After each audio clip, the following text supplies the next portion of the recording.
Bon, bonsoir, bienvenue dans cette deuxième vidéo consacrée à l'édition 2020 du festival du film coréen à Paris. Alors, on va vous parler aujourd'hui de deux films qu'on a vus. Le premier, c'est Way Back Home. En plus, aujourd'hui, c'est la journée des réalisatrices, puisque du coup, ce sont deux films de deux réalisatrices qu'on a vus.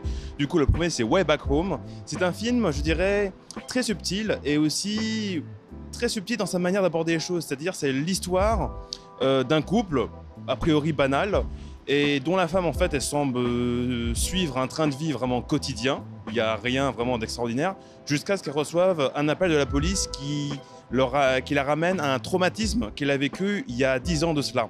Voilà, c'est le passé qui vient la rattraper, et c'est un traumatisme très violent.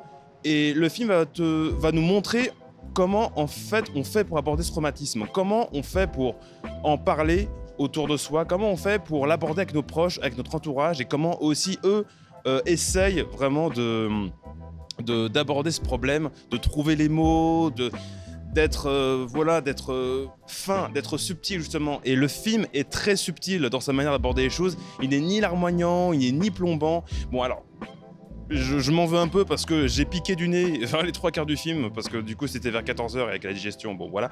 Je m'en veux vraiment, mais j'ai vu la fin qui était quand même très touchante. Et ouais, c'était un film efficace. Voilà, pour l'instant, ce n'est pas mon film préféré du festival, il y en a encore d'autres, et j'espère qu'on en aura l'occasion d'en voir, puisque, bon, avec les mesures qui vont être annoncées ce soir, j'espère qu'on aura vraiment l'occasion de voir d'autres films à ce festival. Mais voilà, Way Back Home est une agréable surprise. Un film très délicat, très humain, très personnel, très subtil dans sa manière d'aborder les choses. Et voilà, c'était tout ce que j'avais à dire sur ce film. Et je vais laisser maintenant la parole à Tom, avec qui on a vu Kim Jong-un, Born in 1982. Veuillez pardonner mon accent français. Et je vais lui laisser la parole. On va switcher.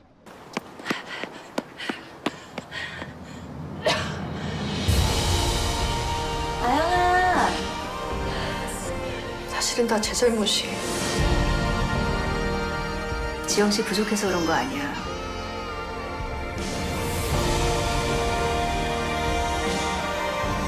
지영아, 너 하고픈 거 해.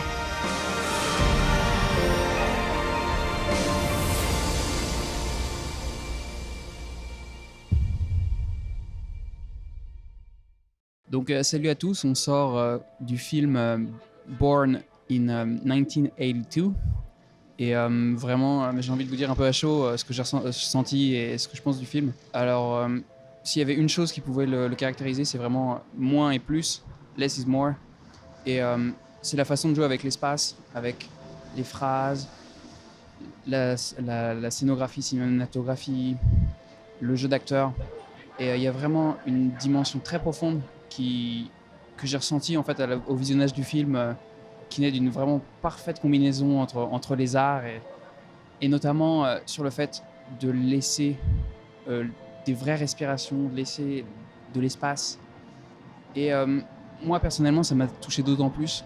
Il y avait vraiment de très belles émotions. Le film en lui-même parle en fait de la féminité et maternité dans le monde actuel.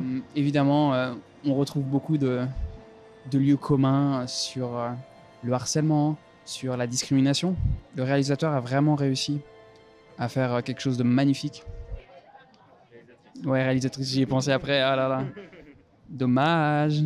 A vraiment réussi à faire quelque chose de magnifique avec ses histoires, a vraiment combiné son équipe d'une façon remarquable. Et j'ai adoré les personnages, en fait, ils ont chacun une vraie identité. Et encore une fois, ce qui est génial, c'est que la réalisatrice a vraiment, je sais pas exactement comment elle a réussi à diriger ses acteurs / actrices. Ce serait vraiment une question que moi j'aurais vraiment envie personnellement de lui poser. Comment s'est passé le tournage et quel type de relation elle a réussi à avoir avec ses acteurs actrices. Mais je suis vraiment bluffé du résultat, bluffé de la liberté de chacun, bluffé de l'interaction entre les différents domaines, entre la musique, entre la cinématographie, entre les acteurs. Vraiment, moi, ce film m'a vraiment beaucoup touché. Donc, je vous invite vraiment à aller le voir.